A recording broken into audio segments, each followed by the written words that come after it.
È una grande soddisfazione per un sindaco, grandissima soddisfazione redare un piano di protezione civile. Il nostro è molto grande, molto articolato, come lo ha detto l'assessore regionale Butaccin.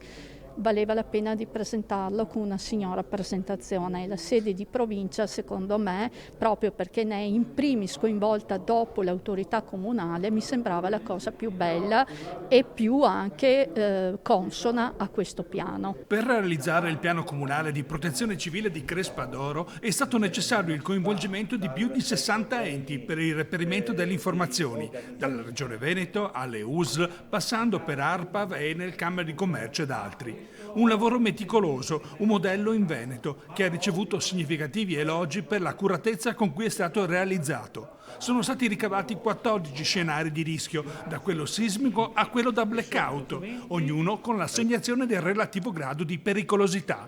Il cuore del piano è stata l'assegnazione precisa di ruoli, competenze e modalità operative.